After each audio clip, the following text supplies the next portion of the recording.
to where you can start taking away all of the maybes and driving them to a yes or a no. That is our goal. We're going to drive them to a yes or a no. So a few more minutes here, we'll get started, guys, and we're going to connect all the pieces today so you guys can take a small piece of this, and as always, drive to the yes, drive to the no. It's okay to get no's. We should get no's. Okay, I'm going to say that again. We should get no's. We should lose jobs. Nobody has a 100% close ratio. It's not possible. And if you are, you haven't delivered enough quotes. Deliver more. It'll happen. And there's so much that we can learn from that. So a few more minutes, we'll get started here, guys. And we're super focused today on getting to a yes or a no. Maybes or no more. Mr. Bonnie, welcome What to the up, party. everybody? How we There you go. doing? Doing good. Doing Having good, sir. time in my week and to be here with all these rock stars. That's what I'm talking about. You need a cool hat, David. Check it out. No, Discover and disqualify. no, Real. need to go get my Roof Wars hat. You do need to go get your Roof Wars hat because this is so much more. It's so much more than coaching, right? It's so much more than being a training, a mentor, consultant. I don't care whatever mean names you guys want to call me. This is something that I live by, right? Like every time my wife asks me for a favor, it's like, it's time to discover and disqualify. I'm kidding, but she's on. You would hear her in the background, guys. But you can use this anywhere. You can use this in real life. It helps you guys drive to a yes, drive to a no. And the point that we can take this and deliver it in a way that our customers actually get clarity, our customers actually get confidence in the decision they're making, not just that they're going to pick the best one based upon the price and maybe the ones they understand, or maybe it's the sales rep that it's like, oh man, I really like him. We should go with him. You guys can get away from all of that. You guys can show up. You can be that trusted advisor. You can be the professional inside the room. And what you guys are going to see as we jump through this, you don't have to be an expert in your trade. You don't have to be a roofing expert to be able to help your customer solve your problem. I think that's one of the coolest things that I can think back of. And it was just a natural talk track to me that I never, ever considered myself a roofing expert. Now I can answer probably just about almost every general question, right, that can be thrown out about this because I've been there. But when it really comes back to it, it's always been my team, right? They tell me the problem. It's like, yeah, no problem. Let's have my team jump up on the roof. We'll do an inspection. We'll look at some of the information, and I'm going to help you solve the problem you have. I'm going to help you get to the goal that you have because the resources that I have the capabilities of doing that. And I'm here to be able to connect the pieces. So when David and I started working on, David, you're the one that brought to the table, right? The buyer-seller disconnect. That was Yep. so beautiful to me because in my head and what we turned it into, right? It's like, well, the owner wants to get the ceiling tiles fixed. He wants to get the water off the floor. The roofer wants to sell the blisters and open seams up top. Neither side wins because they're like, man, why do I got to spend $10,000 to be able to get my ceiling tile fixed? That's just dumb. So that's the coolest part about all of this, and especially inside my head, is that this is a way where you guys can have integrity, you can have confidence, you can give that confidence to your customer. Roof Wars is the way it's going to go down, guys. You ready, Mr. Bonnie? Let's do it. All right. All right. So as always, guys, use the chat, make it active. David's great at responding. I suck at it. And that's just me being humble today. Use the chat. If you guys have questions, concerns, I like this, I don't like this, I disagree, or I'm just inquisitive today, game on, go for it. That's why we're here. We're showing up for 60 minutes so you guys can take, even if it is just a little nugget, a little tweak, and implement it into your business. Trust me, it will be weird. Trust me, it will be awkward because you're trying something new. Get comfortable being uncomfortable because that's what we're here to do, is to be able to help make these small tweaks that's going to make a massive, massive improvement to what you guys do long-term and how you guys deliver solutions to customers. That's what I'm here for. My name is Chad Westbrook. If you guys don't know me, you do now. I've spent pretty much my entire career, 17 years, 18 years. I'm sure someone can argue that. But my entire career in the commercial roofing world, As they say, you don't choose roofing, roofing chooses you. That's the way it all started. Fast forward to where we are now, I'll say my biggest accomplishment was growing a $20 million national account team, and I have opened a boatload of service divisions. And that doesn't mean that I ran a service division that had 20 trucks and I just had to make sure that everyone showed up and did their job. This means that I had to start a business in a territory that had nothing, nothing. We had to grow it organically. And that can argumentally be one of the hardest things that you have to do when you don't have any clients, you don't have any social proof. No one knows who you are, and you have to gain that.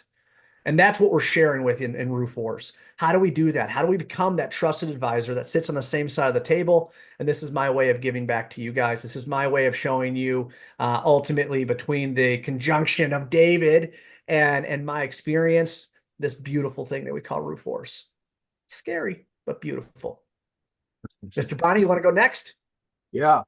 Hey guys, my name is David Bonney. I come from the software startup world. I've been in sales leadership for roughly 18 years now. And it was about 8 years ago that I started working in the commercial roofing industry, specifically and starting to help commercial roofing companies grow at the level that we were able to grow in the software industry. I was a VP for 3 different companies in the software world. So we started to take those principles and transmute them over to the commercial roofing industry, and they worked really, really well. And the notable run on my side was a company that was at 5 million when I started, and they were valued at just under $1 billion by the time I left. So the key thing that I want to stress here, guys, is that this is not theory. Okay. So with our programs, we have one-on-one meetings with those teams, with those reps, a couple of times a month. And so we're in the trenches. We're working. I've got over 50 reps at this point that are involved in that type of engagement where I'm working with them on a monthly basis.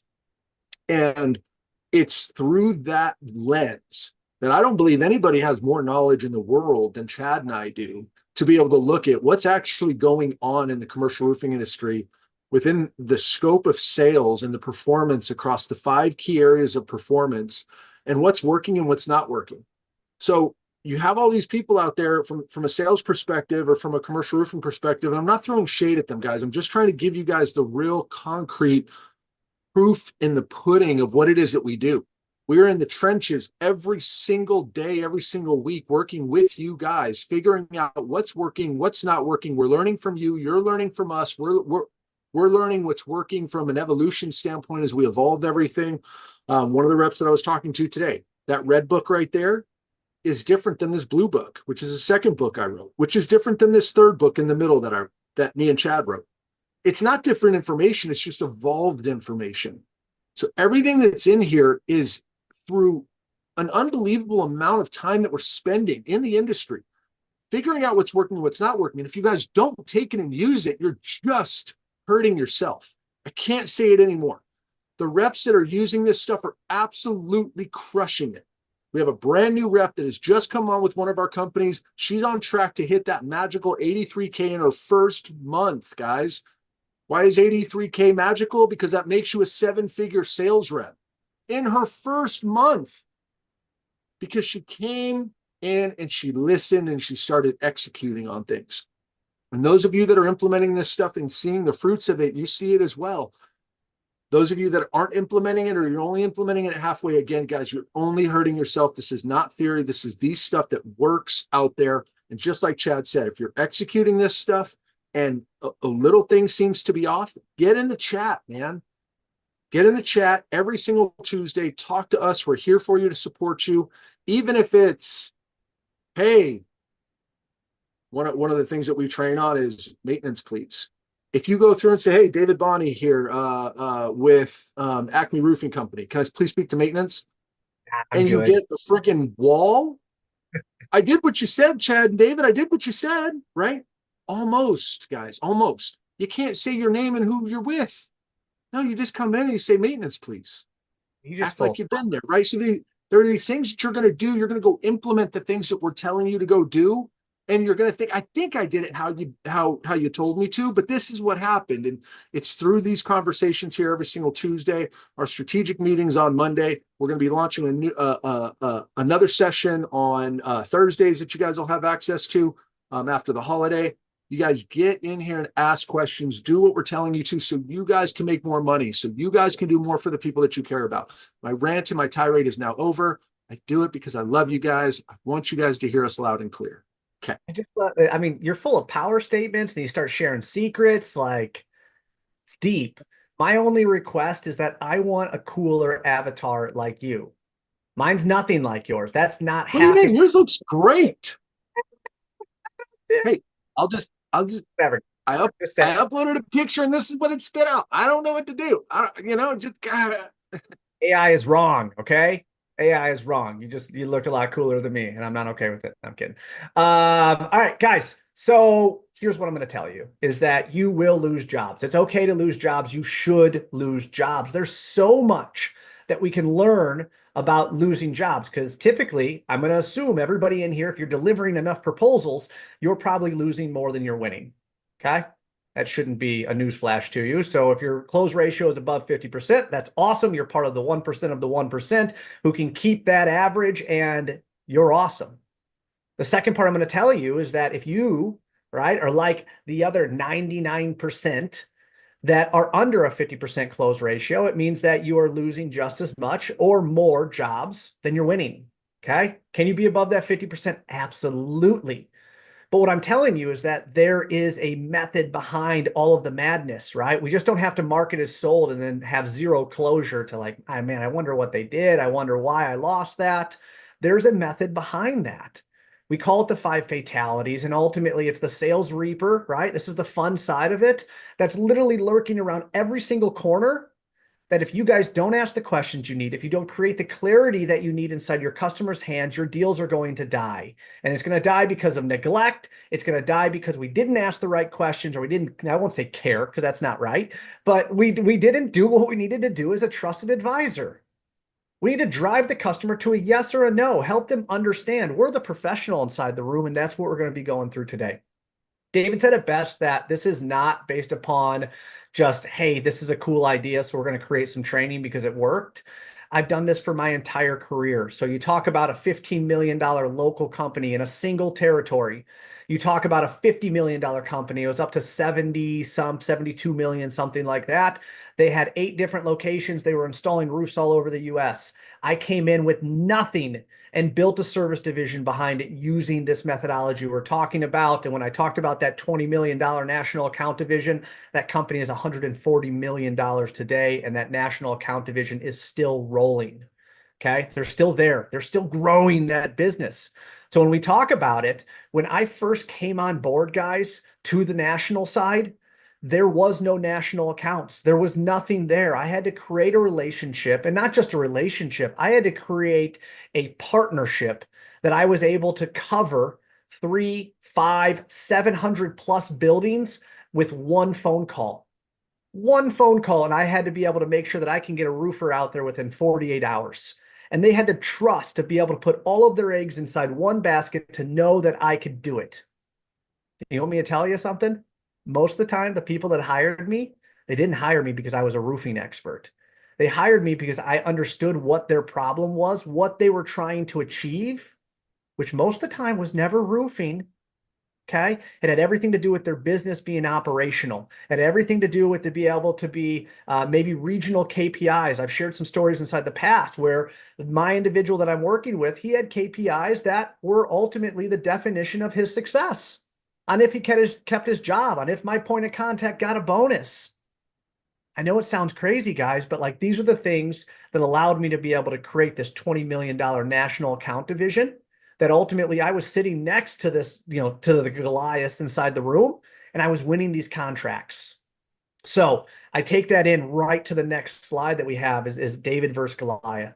And I say this inside every single one that we do because this is so important. It does not matter how big your competition is. It does not matter how many people they have. It does not matter how many crews they have, how many trucks they have. None of that matters.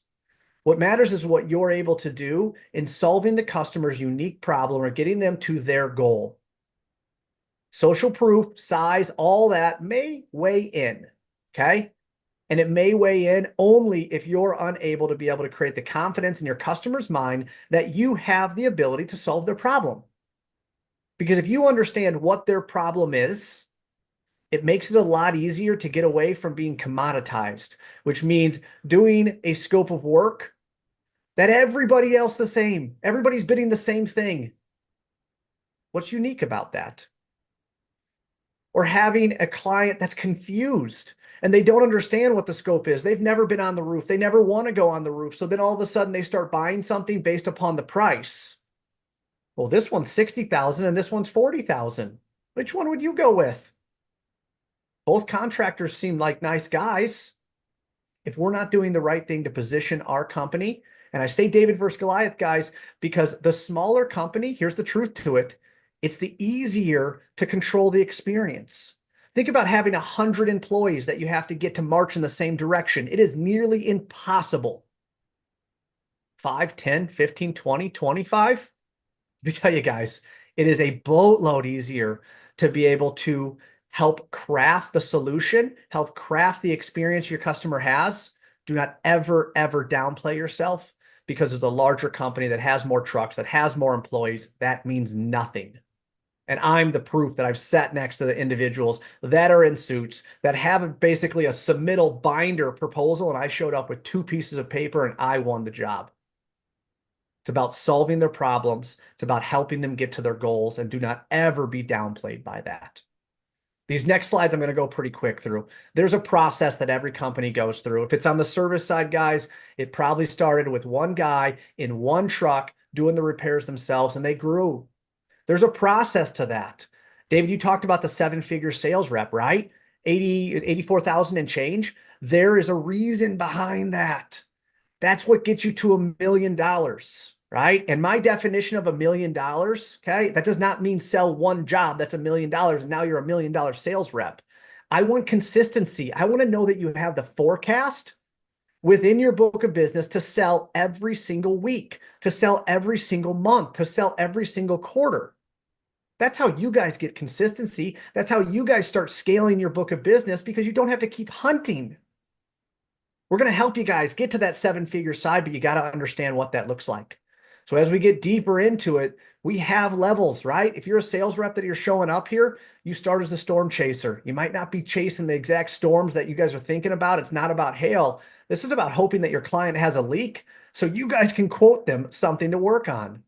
To me, that's a storm chaser, guys. You guys are waiting for the rain to come to hope that a leak develops to be able to get the opportunity. There's nothing wrong with it, but you're in hustle stage. As you grow, you turn in, I'll say you evolve, right, into learning how to create leads when there's not any rain. That's a massive part of it. Then you get to the point where you start understanding how sales work. You start having a book of business to where you can actually start closing deals every single week. From there, you turn into what we call a harvesting hero. And that means that you actually have the ability to start farming. You have the ability to start scaling clients because you're doing work with customers who are spending money with other people. And then finally, when you get to that roofing rainmaker side, guys, that's when you get to that $1 million side, that $2 million side. It allows you to be able to start controlling your business. It allows you to be able to start saying no to opportunities that you guys know are not right for you, not right for your business, and not right for your time.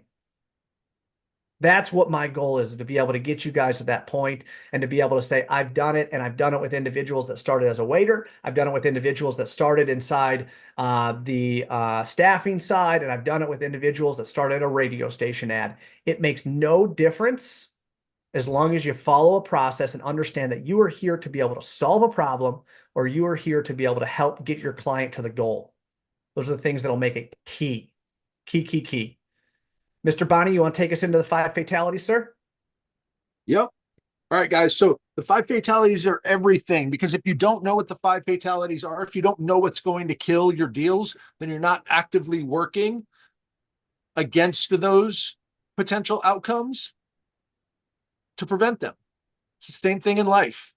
If we don't know the things that can kill us, if we don't know that fire can burn us, if we don't know that falling off from a high ledge can kill us and make us go splat, and we're just going to be jumping off roofs into fire all the time.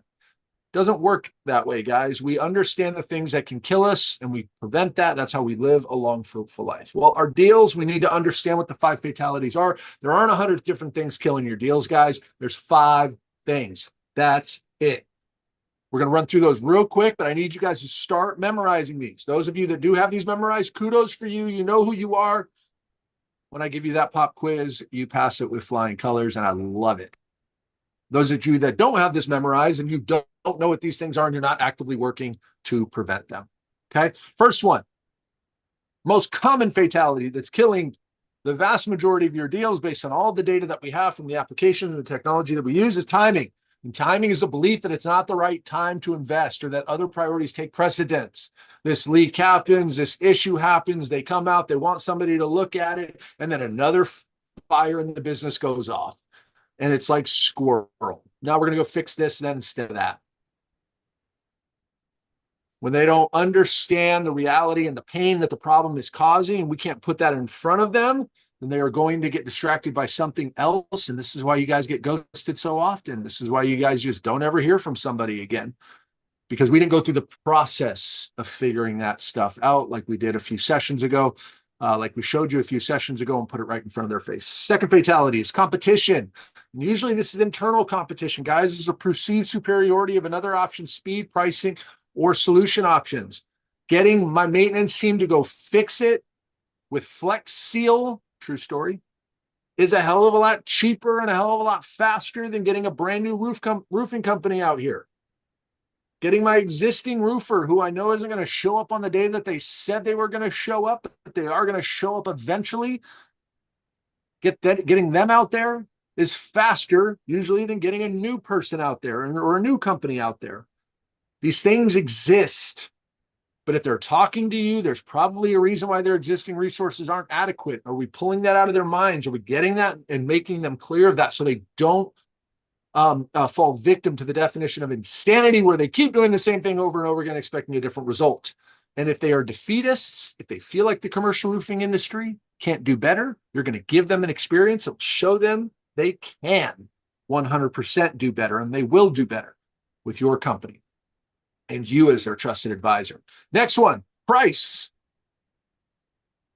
Price. Prospect may feel your offering is too expensive or beyond their budget, but in comparison to what? You guys always want to be the low price person?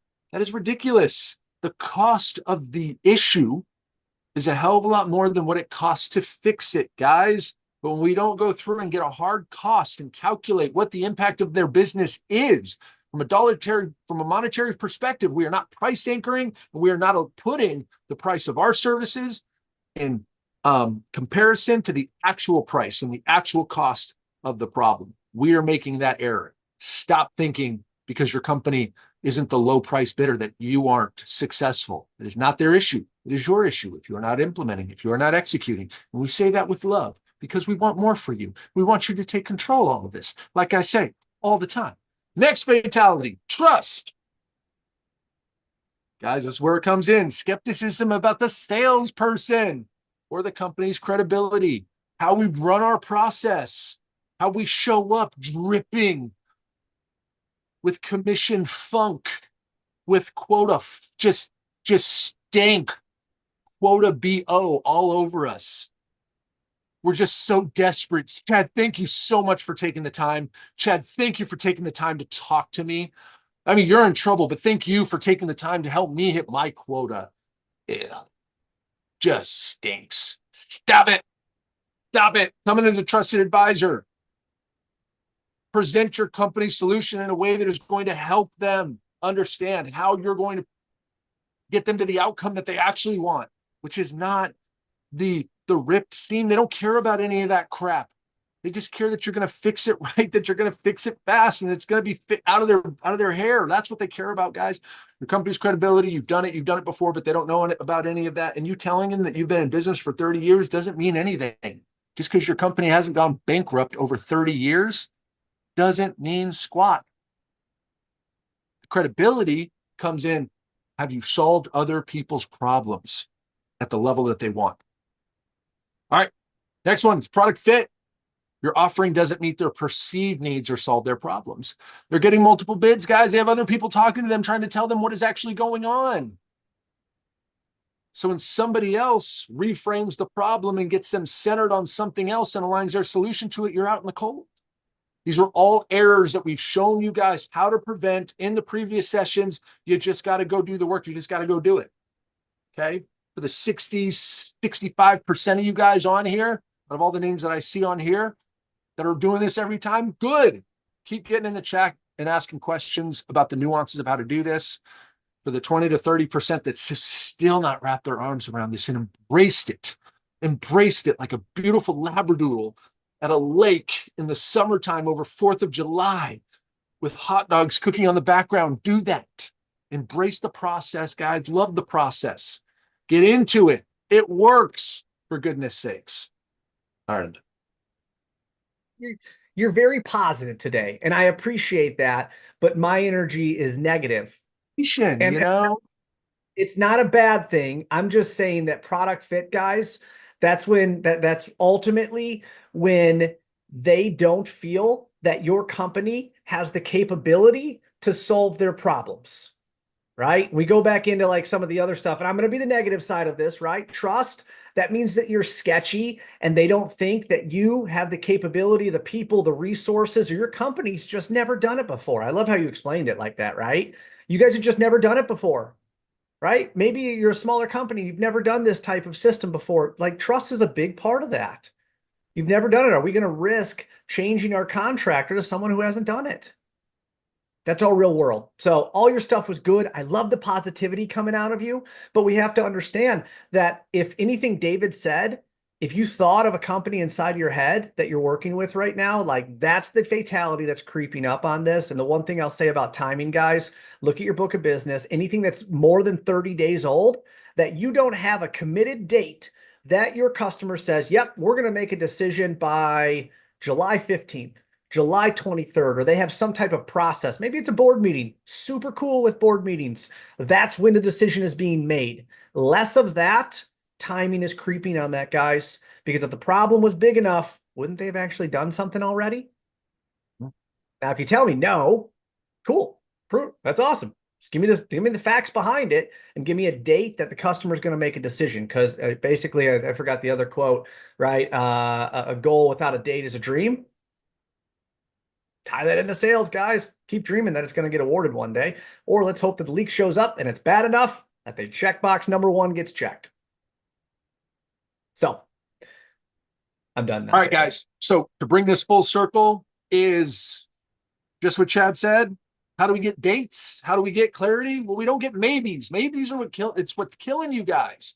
And I'm telling you guys right now, this session is going to be the best coaching tool. If you actually do this stuff, this will be the best coaching tool. This will be better than me and Chad. That's not saying a lot. Just kidding. It is saying a lot. I'm going to be positive about our coaching abilities. We're damn good at what we do. Bleep that out in the recording. Oh, But goodness. we're No. damn good at what we do. Yeah, that's right. It's not enough, bomb. And even still, this is going to be a better coaching tool than us. And we're going to show you guys exactly why. You just have to do it. The second session after the intro session, we went through timing and how to make sure that you prevent it. Once timing has killed your deal, guys, it's over. Once the Reaper has slit that deal's throat, it's over. It's done. Blood's gushing all over the floor. It's done. Yeah, I would You cut can't that go out. back. Hey, what do I do? They're ghosting me, David. What do I do on this? I don't know. They don't want to talk to you, dude. Like, I don't have any Jedi mind tricks. I wish I did, but if they existed, we would have already figured it out, guys. It's too late, right? That's why we talked about EOA proposals, etc. The session after that, around the gap test, covered competition and price. And then the solution roadmap session from last week, where the fantastic Will Riley joined us in my stead. And if that was a downgrade, I do apologize. If it was a downgrade for me to come back and you guys do want Will back, please put your comments in the survey afterwards. Please make sure that Will feels the love. I'm okay. I'm confident enough in myself to know that Will is probably a hell of a lot better at this than I am. That's fine. But we went through how to make sure product fit and trust does not get in the way. So what we're going to do real quick, guys, we're going to do a review of these real quick, fire style. I've got my cap on now. We're all merched out here, Chadwick. We're good to go, guys. This is going to be like Micro Machines, guys. Okay, if you ever saw Micro Machine commercials back in the day, all of you guys are probably too young for that. Google it. They were amazing. The guy talks super fast. It'll be the best 20 seconds of your day for sure. The All right, I'm urgency test, guys. Go this. ahead, Chad. Back off. I'm taking this. All right. So here's what's going down. The urgency test. Number one, do they actually understand why they scheduled the meeting? They take time out of their day to be able to meet with you, figure out why. Nobody cares about you until you understand why they care, right? So figure that out. That's number one. Number two, who else cares about this? Because if you're dealing with one person and he's the only person that cares about it, it's probably going to be really, really hard for him to be able to get the funds or the money that he needs if it's not affecting anyone other than just him. Also allows you to be able to see who else is involved in this, who else has a piece or a say that would be involved inside this. It's an awesome emotional question. What have they tried to do to solve the problem? And why hasn't it worked? So if we don't ask that question, then we're not going to understand some of the things that they've went through or haven't went through yet. We got to understand their reality. I say it, their perception is their reality. No one cares about what's happening on the roof. No one cares about the roof. They care about what they see. So what have they done so far? Have they hired other contractors? What, again, have they went up there themselves and tried to put Flex Seal on it? Cool. Figure that out, because if you don't know that, you're going in blind. The last question, are they clear on the worst possible outcome if that problem they have is not solved? Or if it's not solved right the first time, what if they choose the wrong contractor and they have to go through this whole thing again? There's a lot of risks that they're taking. And what if they just don't do anything at all? That's the real thing that we have to figure out. Checkbox one, do they actually need to act? Is the problem big enough that they're going to spend money? That's what they're doing. They're exchanging money to change their reality. So how much money are they willing to be able to exchange for that? Well, we got to figure that out. Number one, is the problem big enough for them to be able to act? Okay. That's discovery. Go in and ask questions. Be inquisitive. Find out what's going on, because if you go inside there and try to word vomit everything about your company, you're going to walk out thinking that you're the best thing in the world, and they're going to think that you suck because you've done nothing to be able to help them solve the goals that they have. I'm sorry, solve the problems that they have or get them to the goals that they have. Okay. The second thing I'm going to tell you is the urgency. Okay. So there's three checkpoints. Number one, do they need to act? Sorry, I messed that up a little bit. The gap test. Okay. We got to figure out, like, why are we here? Right? Are they aligned on the actual problems that need to be solved? Your client's perception is their reality. Most of the time, they don't understand what's going on. I just know that I have water dripping from above and I have water on the floor. I have something damaged on the ceiling. What's the larger issue that's going to happen? Right? We talked about wet insulation. We've talked about contractors going up there and just fixing the one thing that they have. What is going to allow you guys to be able to have this special sauce? Right? We're starting to set this up to what makes you guys unique. You need to be able to educate within this process. Right? So are we aligned on the actual problems that need to be solved? Number two, are the expected outcomes enough to fund a solution? This has nothing to do with the cost of your proposal. This has everything to do, if we were to change their reality, if we were to fix that roof leak, if we were to get that dining room back operational, if we were to get the emergency room at the hospital operational, what is that worth to them? There is a way to be able to figure that out. And that right there is when we talk about pricing, guys, talk about price objection. Wow, I didn't know it was going to be this much. Wow, that's super expensive. David said it best. Against what? Against not having the dining room open for the next 4 weeks that you just told me cost $10,000 a day? That sounds expensive. Not the proposal to be able to fix it. And a lot of times they don't understand that. That's why you're there, to create that clarity and confidence for them. Okay. Next question. Do they have an adequate budget to be able to create these outcomes? Right? How do they create a budget? It's a great question. You guys should ask. And do they actually have the internal resources to be able to figure this out on their own? Because if they do, why are you there? Or if they have a contractor, why don't they just go back to that contractor? Most of the time, that's why you guys are losing jobs, because you're a second or third bid and you don't even know you're a second or third bid. Find that stuff out, right? Do they actually need new or outside help? That's the diagnosis part. The last one that we're going to take you through is the third checkpoint, which is, do we have the best solution? Which goes right back to what we were just talking about. Do you guys have a proven history of solving problems that are exactly like theirs? This is not a new problem. This is what you guys do every single day. And you need to literally just confidence into your customer. That's probably the wrong word to use. I don't know what the right word is, but you guys have to be able to help them, right? Understand that, you know what? I do this every single day. The problems that you guys have, that's what I solve every day, right? That's what a brain surgeon does. He's perfect at that. He knows how to work on a brain. He's not going to do surgery on a leg. Okay? You guys be that expert inside the room. Be that brain surgery that has the ability to do it. Now, are they clear on how your solution solves their problem? Because if they are not, you will be commoditized, which means if you're just a roofer that's giving them a proposal and they need a number from you, you're nothing more than that. What makes you guys unique? If you do not have the ability to define your secret sauce, your special sauce, that what makes you guys unique, good luck trying to be different. Good luck trying to be anything other than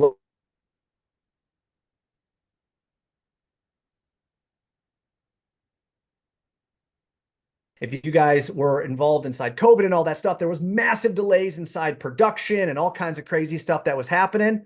Get aligned. How quickly can you guys get on site? What can they expect from the experience and make sure that it aligns? Because what you sell, your operational team has to deliver on. And if you don't do that right, you guys are going to fail because you're going to make a promise and your operational team is not going to be able to deliver on that promise. And that is how you lose clients. That is how you don't get a second opportunity. Put that together, guys, that allows you to be able to create a solution roadmap, right? So a solution roadmap is a consistent way. We talked about this last week, a consistent way for you guys to be able to deliver a solution. Roof leaks, no problem. You guys probably hopefully have 10, 15, 20 case studies. Cool.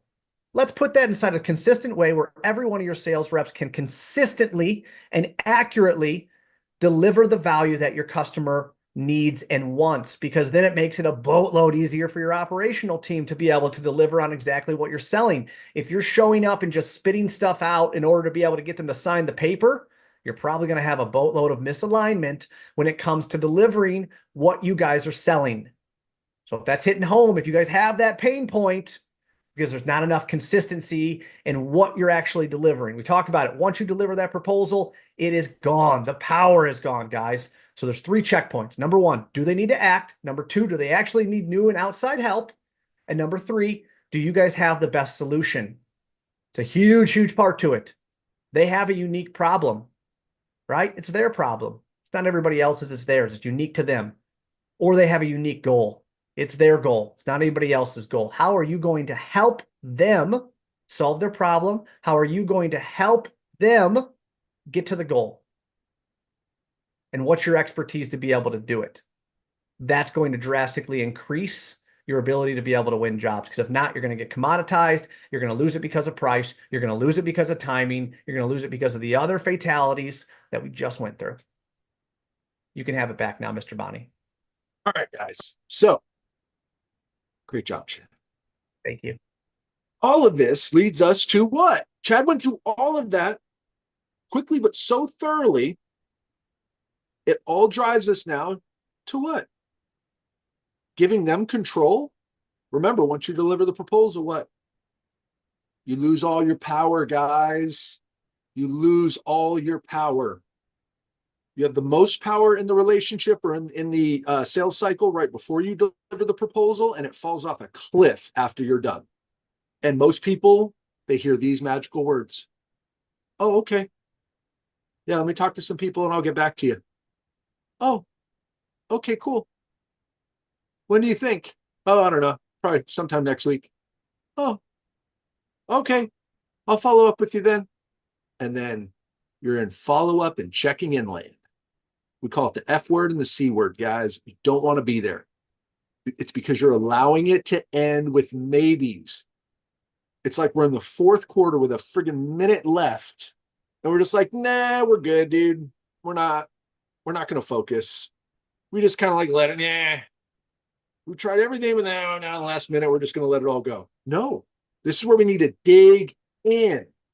You've got to be so focused, and you have to have your game plan memorized and practiced and ready to go.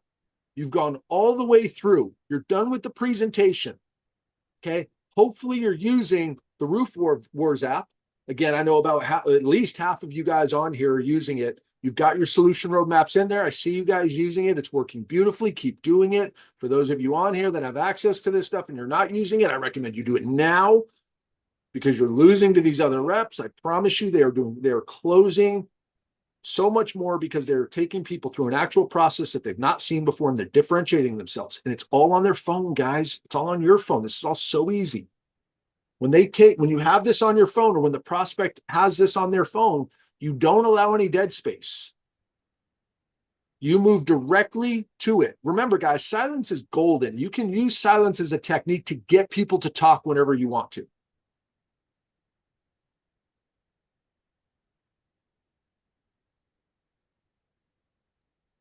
So Ooh, you awkward, talk first. guys. You talk 100%. first. But everybody feels the awkwardness of that. So when you allow the silence to happen, you allow them to come in and take control over the conversation at a strategic point at the very end where you need to drive it down to a decision, where you need to drive them down through a clear decision-making process. And the way to do that is through the alignment checklist. Go ahead, Jen. I had one thing, and this is the human factor of it, right? Like a lot of times I move fast, I speak fast. And depending on where you are inside the US, it could just be a slower communication. It could be a slower conversation, age, region, all that kind of different stuff plays into it. I've had a lot of conversations where individuals that I ask questions will process. That silence is okay.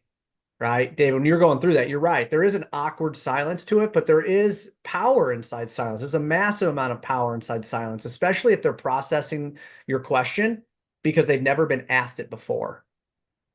There's a huge, huge part inside that. So I just want to add that in there, right? That silence is so powerful that a lot of times I see a lot of sales reps try to fill that gap with like, oh no, this is getting awkward, so I'm going to talk, but you haven't let the customer actually process your question because they're being asked questions that they've never been asked before, right? Normally it's, where's the roof at? Can I get access? But you guys are actually caring enough to say, hey, man, what have you guys tried before? And now he's thinking about it, right? He's processing. So I just want to add that part because that's real, right? That happens to me a lot when I'm sitting down in meetings. Yep.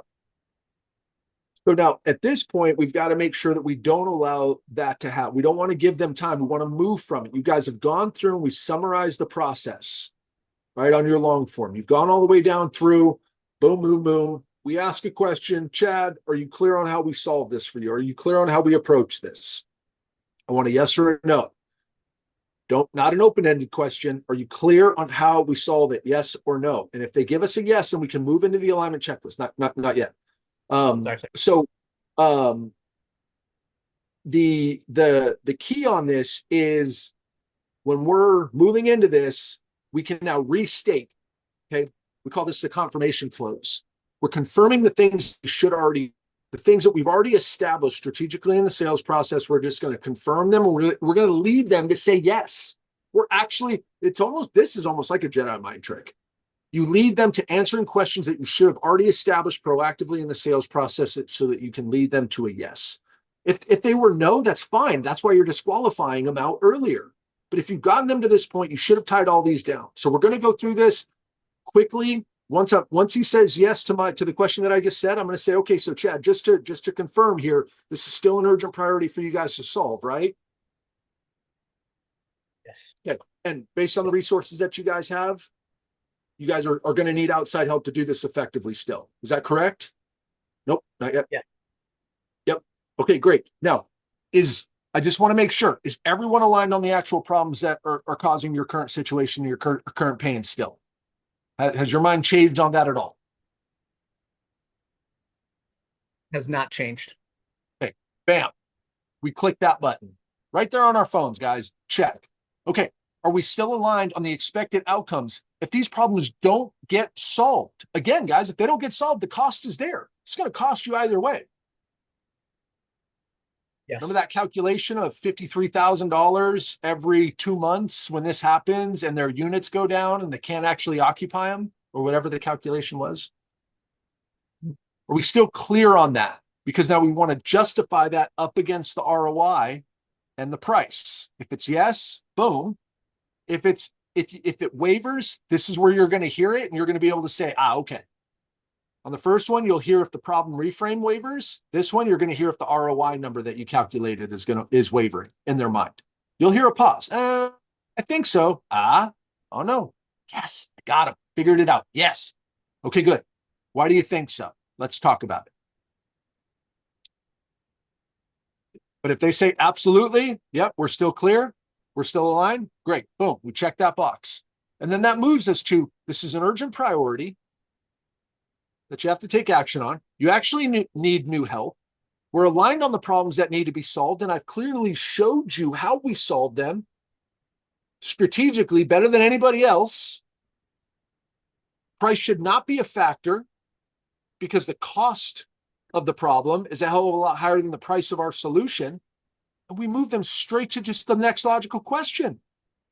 Are you confident that we're the right solution to solve your current problems and get you to your desired outcomes? And that's what, guys, you're going to ask them straight up. Straight up. And the answer that they give you is going to be the best coach that you've ever had in your life. It is going to tell you exactly where you screwed up in the process. And by screwed up, I mean misaligned. I'm not sure. We got to put this in front of the board. We got to go do that. Dang it. I didn't ask that question. Why? Because I didn't take a proven process that was in my pocket out during the call to make sure I didn't miss it. Right? Or, oh yeah, but I got to talk to my business partner about this before we move forward. There's other decision makers that you didn't know about. This is going to be the best training tool because it's going to show you clearly where you missed it. And why does that matter? Guys, because you're going to have another meeting within 24 hours with a new prospect. And this just taught you where you screwed up on the previous one so you don't screw up on the next one. So powerful. So good. It's so good. Now, what we want to hear on this is no's are fine. If it's a no, okay, great. But you should have already known that. And if it was a no, you should already be telling them, I don't think this is the right fit, right? Don't just be throwing spaghetti against the wall. But the other two answers that you're going to hear the vast majority of the time is one, you're going to hear, yes, absolutely. Let's move forward. I love it. It's awesome. Okay, great. Do your thing, schedule your dates, get everything scheduled. Good to go. The more common one that you're going to hear is yes and or yes, but. Yes, but I told you about Chad. I got to talk to Chad before we move forward on this. Okay, great. So you're saying you're a yes. Don't wimp out now. Get that confirmation. Okay, so David, you're saying you're a yes, but you got to talk to Chad. If Chad's a yes, then you guys are going to move forward. Would you like me to be a part of that conversation so you don't have to play telephone? I know Chad already has the workspace. Do you know if he's viewed it, all of the notes that we put in this for you guys? Has he viewed that? Has he looked at that so you don't have to play telephone? When are you and Chad going to talk? With the holiday, we'll talk on Monday. Monday morning is usually we have something on our docket to talk about stuff like this. Monday morning? Okay. Then let's schedule a time for you and I to talk in the afternoon. I don't care what your decision is. I just want to make sure that we're clear on what you guys are doing so I can get my team ready to go. And if not, we can get them deployed on with another client. How about 12:30? And so I have the next action, go talk to Chad, and then I get the next appointment. I get the next scheduled time that we're going to talk. I'm not going to follow up with you at 12:30. I'm not going to call you at 12:30. I'm going to get something on the schedule. And it can be for 15 minutes, guys. It could be for 30 minutes, whatever you guys want, but get something scheduled. And then if they miss it, you know there's a problem. You know there's an issue. You know something went wrong. If they cancel, don't reschedule, you know there's a problem. Again, it's going to teach you where you got stuff wrong, guys, but driving this stuff to a decision is the most powerful thing that you guys can do. You just need a little bit of practice. You need a little bit of chutzpah, a little bit of that gumption in you to just go in and do it. Ask the freaking questions. Practice it before you do. So you're not stumbling and mumbling over your words and then wondering yourself, why didn't it work? Just get in there and do it, guys. You'll drive it to a decision. It's going to be the best thing that you'll ever see in your sales process. What do you got, Jim? I want to put reality in this, right? Because first off, asking these questions, if you're not used to asking these questions, it can be awkward. But these questions are questions that need to be asked and answered internally by your customer, whether you recognize it or not. And this is like that void that always comes in. David, you said it best, right? Where, it's like I shoot an email over. It's like, hey, please take a look at the attached proposal. I put all of my stuff in here that I feel that it's great. And then your customer has to ask ask these questions to themselves, whether you recognize it or not, whether you want to admit it or not. Your customer has to understand, do they feel that you are aligned, right, to the problems that they see? Now, the problems that they see, remember what I told you, their perception is reality. They see a stained ceiling tile. So if we don't do a good job aligning them to the actual problems, your customer is going to make an assumption based upon their education, their knowledge of the problem, their understanding of it. That's not a trusted advisor. A trusted advisor is not on the opposite side of the table sliding a piece of paper across, guys. Don't make your customer ask this question themselves. Don't make them answer this question themselves. Be there, help them, right? We're here to help. Number two, is everyone aligned to the expected outcomes if these problems don't get solved? If you guys don't have some type of understanding of the impact or disruption to the business, which means you're just looking at this of, oh yeah, my guy, he said he can spend $9,000 or $10,000 before he has to go to approval. So we should be good. Let's just get up there and give him a proposal for what's wrong with the roof. I can be the first one to tell you guys, I have lost a massive amount of jobs knowing that the customer had the money to spend. I didn't do my job to be able to correctly position myself to say, hey, is everyone aligned to the actual problems, to the expected outcomes? To be able to make sure that me and the customer are going to be at the same spot at the same time. And the last one in here, which is really, really, this is your confident one. Are you confident that we're the right solution to solve the problems that you guys are dealing with and get you to where we're talking about, to get you to the outcomes, to be able to get you to what your vision of normal is, get you back to normal? And if not, that's okay. Let's talk about it. David, you said it best. Like, this is going to be a coach to you guys, right? We got a couple other bids that we're looking at, and we'll review internally and see what's going on. And we'll get back to you. There's a spot that you're missing. Something is missing in there, or somebody else is giving someone, one of the fatalities is playing a factor inside there. It might be competition, right? It might be someone else that might have a little bit of a unique job, right? Maybe they're doing a liquid membrane versus a re-roof or whatever it might be. Or it might be trust. Maybe they got a contractor they worked with for 5 years, right? There's a lot of things that can go wrong within a sales process. And I think the coolest thing that's outlined here is that we have a way to be able to put a name to the reason that your deals are dying. Taking this list is going to drastically increase the amount of sales that you guys are going to get, because it's going to eliminate those maybes. It's going to eliminate all of the things that put that doubt in your mind. And David, you said it best. If you guys are walking out of that room without a next action on the calendar, guys, the only thing that's awkward, more awkward than not setting the meeting, is having to follow up and be the person that he doesn't want to talk to or doesn't have the time to talk to. Put it on the calendar. Just like David said, if he doesn't show up to that meeting, guys, there's something wrong. If he reschedules the meeting or cancels the meeting or something like that, find out why. Be inquisitive, just as inquisitive as you guys were when you first started this thing. What happened? What went sideways? After you deliver the proposal, guys, 99% of the power is out of your hands, which means you're just waiting for the customer to make his own internal decision. You're waiting for him to be able to ask themselves, him or her, whoever, to be able to ask themselves these questions. Don't make them do it alone. That's not a trusted advisor. You guys have the game plan. You guys have this buyer's action plan that we went through. All the questions that we talk about, I'm not asking you guys to recreate this in your own world. We have all of this. If you guys are not using the app to be able to document all of these things and put this in here, then you should probably reach out to me or David and be like, yo, I'd like to try it out. That might be weird. It might be different, but guess what? Doing the same thing is going to get you the same results. And if you guys are showing up here to be better, I'm going to challenge you to take that one step. I'll get you guys in this. I'll show you exactly how I did it. That was my promise when we first started this. I'm giving you guys all of those keys. All right. So my question to you guys is the problem big enough to act? Every opportunity that you guys have in your book of business, go to opportunities, look at every single one, and ask yourself, is the problem big enough that the client is going to spend money on this? Are they going to make a decision? And if you even slightly doubt in your head, I'm telling you, timing's going to be the fatality. You might have a proposal out there, but it's never going to get awarded.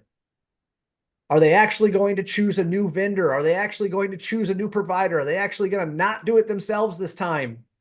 They have someone that they're working with. I mean, that's the first step, is understanding that. But this is where these other three come in: timing, competition, price. All those are going to pay attention, because even if you're the low price guys, if they don't believe, right, that you're the one, they might still go back to who they're using. And that takes us into the clearly have the best solution to solve their problems. Because if you don't cross that chasm, if you guys don't cross that way to be like, wow, these guys actually know what they're doing, you're going to lose to trust or product fit. They're not going to trust that you guys can do it. These are the 5 reasons. Okay. Every one of these, put a name to it, guys. There's a reason that you guys are losing deals. If you can understand why you're losing deals, then you can lose less of them, because we can learn from this. Get comfortable being uncomfortable. My challenge to you guys, if you guys are not using the app or you haven't tried it, reach out. I'd be happy to get you into it. David as well. We want to make you guys better. I want to be able to raise the floor of the commercial roofing industry. And this is how we start, guys.